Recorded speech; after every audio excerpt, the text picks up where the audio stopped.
శ్రీమాత్రే నమ. జయ గురు దత్తాత్రేయ నమ.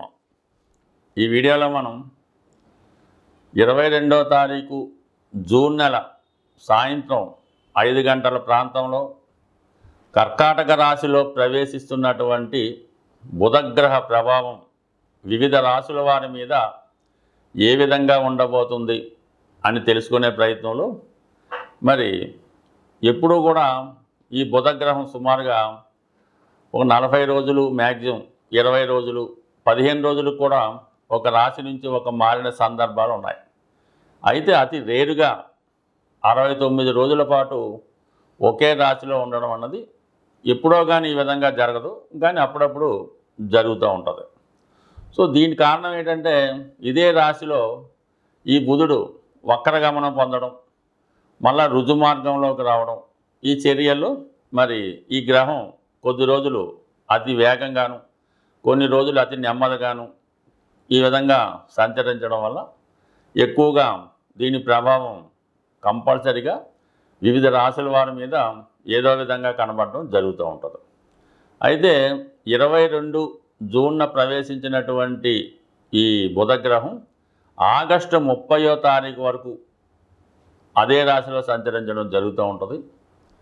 అలాగే జూలై 18 నుంచి ఆగస్టు 11 మధ్యలో వక్రగమనం పొందుతుంటమాట. వక్రగమనం పొందడం మళ్ళీ ఇంచుమించుగా 24 రోజులు వక్రగతిలో ఉండి మళ్ళీ రుజు మార్గంలోకి రావడం జరుగుతూ ఉంటుంది.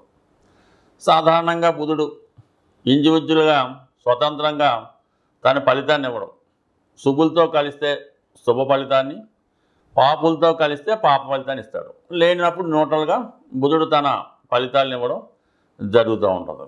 మళ్ళీ ఇదే రాశిలో మనకి జూలై 16 నుంచి ఆగస్టు 16 వరకు కూడా రవితో కలిసి సంచరించడం వల్ల ఇది కొంతమందికి బుధాదిత్య యోగం గాను, కొంతమందికి నిపుణ యోగం గాను, మరి కొంతమందికి ధర్మ కర్మాధిపతి యోగం గాను, కొంతమందికి వివిధ ధనయోగాలు కూడా ఏర్పడుతుంటాయి.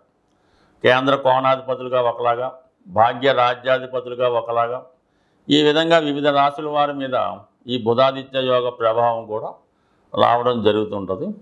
సో ఇవన్నీ కూడా మనకి 69 రోజుల పాటు ఈ బుధుడు కర్కాటక రాశిలో సంచరించే సమయం ఎవరికి ఏ విధంగా ఉంటుంది అన్న విషయాన్ని మనం తెలుసుకునే ప్రయత్నం చేద్దాం. సాధారణంగా బుధుడు వ్యాపారకారకుడు అవడం, వ్యాపారస్తులకి, విద్యార్థులకి విద్యాకారకుడుగా రావడం జరుగుతూ ఉంటుంది.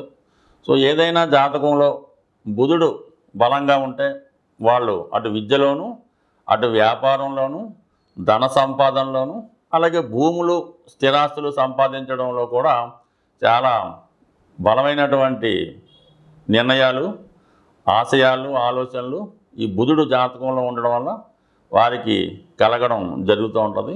జీవితంలో సులభంగా డబ్బు సంపాదించాలంటే బుధగ్రహ అనుగ్రహం తప్పనిసరిగా ఉండవలసిందే. ఈ వీడియోలో మనం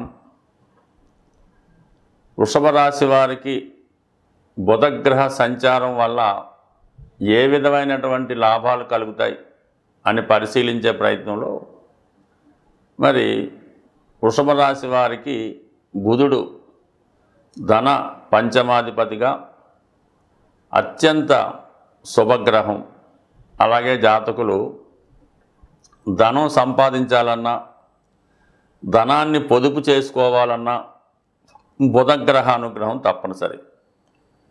అలాగే వీళ్ళ యొక్క వాక్చాతుర్యం, మాట తీరు అనుకూలంగా ఉండాలన్నా, కుటుంబ వ్యవస్థ మీ కుటుంబంలో అందరూ కలిసిమెలిసి ఉండాలన్నా ఈ బుధుడు తప్పనిసరిగా శుభగ్రహాలతో కలిసి కానీ శుభగ్రహ రాశిలో ఉండడం వల్ల చాలా వరకు అటు మీ కుటుంబం, మీ వ్యక్తిగత కుటుంబం, అలాగే ధనం ఇవన్నీ కూడా అనుకూలంగా ఉండడం జరుగుతుంది.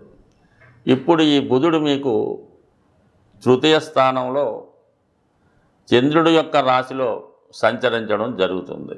అంటే సాధారణంగా 3వ భావంలో ఉన్నటువంటి గ్రహం జాతకుడిని ఉపచయ స్థానం కాబట్టి ఎక్కువగా అభివృద్ధికి కారణమవుతూ ఉంటుంది. అది మిత్రుల సహకారం లభిస్తుంది, చిన్ననాటి మిత్రులను కలుసుకుంటారు, కొత్త కొత్త ఆలోచనలు వస్తుంటాయి. మరి ఏదైనా కొత్తగా వ్యాపారం ప్రారంభించాలన్నా, కొత్తగా ఉద్యోగంలో చేరాలన్నా, లేదంటే ఏదైనా కొత్తగా కోర్సు నేర్చుకోవాలన్నా ఈ బుధుడు మిమ్మల్ని ఆ విధంగా ఆలోచింపజేయడం జరుగుతుంది. ఆ విధంగా మీరు ప్రయత్నాలు చేయడం జరుగుతూ ఉంటుంది. ఈ సమయంలో కొన్ని కొత్త అగ్రిమెంట్లు చేసుకుంటారు. ఎవరైతే ఒక రచనా రంగంలో సాంగ్స్ కానీ, పాటలు కానీ, స్క్రీన్ ప్లే కానీ, కథలు కానీ రాస్తున్న వారికి చక్కని ప్రోత్సాహం, చక్కని గుర్తింపు రావడం వల్ల మీలో ఉన్నటువంటి టాలెంట్కి గుర్తింపు వస్తుంది. ఆ ప్రాజెక్టు అంటే మీరు ఏదైతే ఒక కథని సిద్ధం చేసుకున్నారో అది ఇతరులకి నచ్చడం వల్ల అది పబ్లిష్ అవ్వడం కానీ, లేదంటే దాని యొక్క రైట్స్ సినిమా హక్కులుగా తీసుకోవడానికి కారణం అవుతూ ఉంటుంది. అలాగే బుధుడు 3వ రాశిలో ఉన్నప్పుడు విద్యార్థులకి చాలా వరకు ప్రోత్సాహకరంగా ఉంటుంది. కొత్త కొత్త అవకాశాలు, ఆలోచనలు వస్తాయి. వారిలో ఉన్నటువంటి జ్ఞాపక శక్తి పెరగడం వల్ల చాలా పరీక్షల్లో కానీ, ఇంటర్వ్యూలో కానీ తప్పకుండా విజయం సాధించడం అన్నది జరుగుతూ ఉంటుంది. అలాగే స్త్రీలకి వివాహ ప్రయత్నాలు ఫలిస్తాయి. ఒకవేళ స్త్రీలు ఏదన్నా సింగర్స్గా ఉంటే వాళ్ళకి కొత్త కొత్త అవకాశాలు, విదేశ అవకాశాలు రావడానికి కూడా అవకాశం ఉంటుంది. ఇదే సమయంలో వ్యక్తిగతంగా మీకు కాకపోయినా మీ కుటుంబంలో ఒకరికి ఏదైనా ఒక మంచి అవకాశం, అది సినిమా ఫీల్డ్లో కానీ, ఉద్యోగపరంగా కానీ, వివాహపరంగా కానీ ఏదో ఒక శుభం మీ కుటుంబంలో వారికి జరుగుతూ ఉంటుంది. సో ఇది ఈ విధంగా ఉంటే మరి జూలై 16వ తారీఖు నుంచి రవి కూడా ధనస్థానం నుంచి మీకు తృతీయ స్థానంలో ఉన్నటువంటి బుధుడితో కలుస్తాడు. ఇది మీకు తృతీయ స్థానంలో ఏర్పడినటువంటి నిపుణ యోగం, అలాగే బుధాదిత్య యోగం మీలో చాలా నైపుణ్యాన్ని పెంచుతూ ఉంటుంది. వ్యాపార మెలకువలు పెరుగుతాయి. ఏదైనా విషయాన్ని సులభంగా పరిష్కరించి తద్వారా మీరు ఇతరులకు సహాయపడుతూ మీకు మీరు కూడా లాభపడడం జరుగుతూ ఉంటుంది. అయితే కేంద్రాధిపతిగా, విష్ణు స్థానాధిపతిగా సూర్యభగవానుడు, కోణాధిపతిగా 5వ స్థానానికి అధిపతిగా, లక్ష్మీ స్థానానికి అధిపతిగా బుధగ్రహం 2 కూడా కలయడం వల్ల జాతకుడికి ఒక అదృష్టయోగం అంటే ఒక ధనయోగం ఏర్పడింది. అలాగే ఒక మంచి నిపుణయోగం ఏర్పడడం వల్ల విద్యార్థులకి విద్యా సంబంధించిన విషయాల్లో అభివృద్ధి కలుగుతుంది. ముఖ్యంగా వ్యక్తిగతంగా వ్యాపారంలో ఉన్న వాళ్ళకి వాళ్ళ వ్యాపార అభివృద్ధి కలుగుతుంది. అలాగే ఎంప్లాయీస్ లాంటి వాళ్ళు ఎవరన్నా ఉంటే వాళ్ళు ఏదైనా ఉద్యోగం మారడానికి కూడా ఈ సమయంలో మంచి అవకాశం రావడం జరుగుతూ ఉంటుంది. అంటే దీర్ఘకాలంగా ఒకే రాశిలో సుమారు ఆగస్టు 30 వరకు 69 రోజుల పాటు సంచరిస్తున్నటువంటి బుధగ్రహం మధ్యలో మళ్ళీ వక్రగమనం పొందడం జరుగుతూ ఉంటుంది.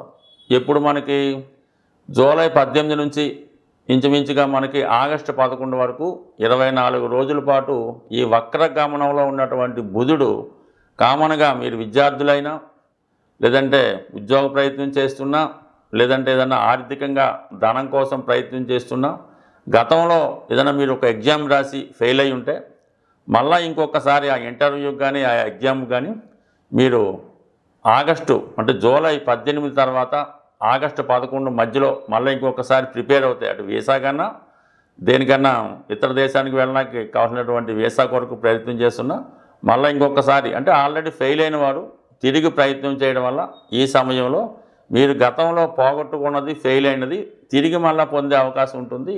సాధారణంగా నవగ్రహాలకి పరిహారం చేస్తున్నప్పుడు కొన్ని గ్రహాలకి అంటే ఎక్కువ పాపగ్రహాలు అనుకోవచ్చు, అతి నెమ్మదిగా సంచరించే గ్రహాలు అనుకోవచ్చు, వాటికి పరిహారం చేసినప్పుడు ఎక్కువ 40 వారాలు ఇలాగా ఎక్కువ రోజులు చేయవలసి ఉంటుంది. అంటే మనకు శనికి కానీ, రాహుకేతువులకు కానీ పరిహారం చేస్తున్నప్పుడు దీర్ఘకాలంగా ఆ పరిహారం మనం చేయవలసి ఉంటుంది. ఒక 18 వారాల పాటు కొంతమంది చెప్తూ ఉంటారు, 40 వారాల పాటు కొంతమంది చెప్తూ ఉంటారు. ఏదైనా వాటికి ఎక్కువ టైం పడుతుంది మనకి వాటి యొక్క అనుగ్రహం పొందాలంటే. బట్ కానీ ఈ బుధగ్రహం చాలా తొందరగా అనుగ్రహాన్ని ఇస్తుంది అన్నమాట. సాక్షాత్తు బుధుడు విష్ణుమూర్తి స్వరూపంగా ఉండడం జరుగుతుంది. అలాగే విఘ్నేశ్వరుడు కూడా మరి ఆ స్వామి యొక్క అంశే కాబట్టి విద్యార్థులు, వ్యాపారస్తులు విఘ్నేశ్వరుణ్ణి బుధవారం రోజు గరికతో అర్చన చేయడం వల్ల మీరు బుధగ్రహ అనుగ్రహాన్ని పొందుతారు. అలాగే ఆకుపచ్చ రంగు కలర్ ఎక్కువగా వాడటం వల్ల మీరు ఏదైనా పక్షులకి, ఎక్కువగా రామచిలుకలకి జాంపండు ఆహారంగా పెట్టమని చెప్తారు.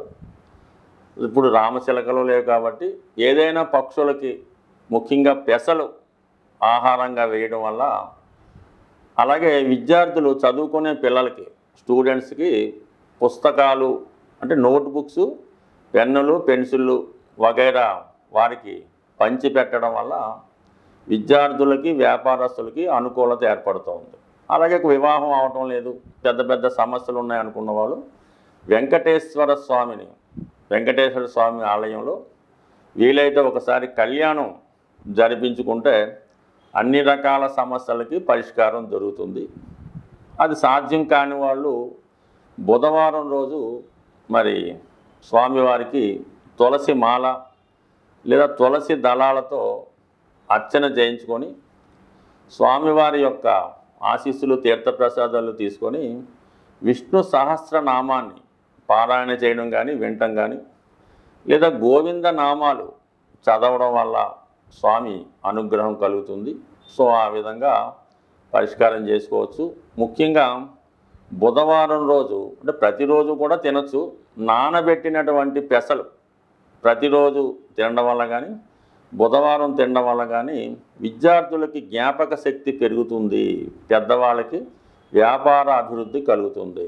ఇంకా వ్యాపారంలో అభివృద్ధి కావాలి, ఏదైనా కార్యక్రమం చేపడుతున్నాం, అది కంపల్సరీగా సక్సెస్ కావాలంటే ఒక మంగళవారం రోజు ఆంజనేయ స్వామి ఆలయంలో, రామాలయం ఉంటే రామాలయం, మంగళవారం రోజు పానకం, వడపప్పు నైవేద్యంగా పెట్టి భక్తులకి పంచిపెట్టడం వల్ల 100% ఎటువంటి కార్యమైనా ఖచ్చితంగా అది సాధ్యం అవడం జరుగుతూ ఉంటుంది. మరి రాబోయే ఆషాఢ మాసంలో మరి ఇప్పుడు జగన్నాథ స్వామి వారి రథయాత్ర జరిగే రోజు తిలకించడం కానీ, మీ గృహంలో స్వామివారిని అంటే జగన్నాథ స్వామి ఆలయం అవ్వచ్చు, కృష్ణ దేవాలయం అవ్వచ్చు, వెంకటేశ్వర స్వామి దేవాలయంలో వీలైతే అప్పాలు నైవేద్యంగా పెట్టి అది భక్తులకు పంచిపెట్టడం వల్ల, అలాగే టీవీలో ప్రత్యక్ష ప్రసారంగా వస్తున్నటువంటి రథయాత్ర వీక్షించడం వల్ల అటు వివాహం కాని వారికి కానీ, సంతానం కాని వారికి కానీ 100% ఒకవేళ మీకు అవకాశం ఉంటే ప్రత్యక్షంగా ఆ రథయాత్ర తిలకించండి. అవసరమైతే దానిలో పాల్గొండి. మనకి ప్రస్తుతం ఇక్కడ ఉన్నటువంటి ఇస్కాన్ టెంపుల్లో కూడా ఈ రథయాత్ర చేస్తూ ఉంటారు. దాంట్లో పాల్గొని చేయడం వల్ల సంతాన యోగం 100% జరుగుతుంది. స్వస్తి.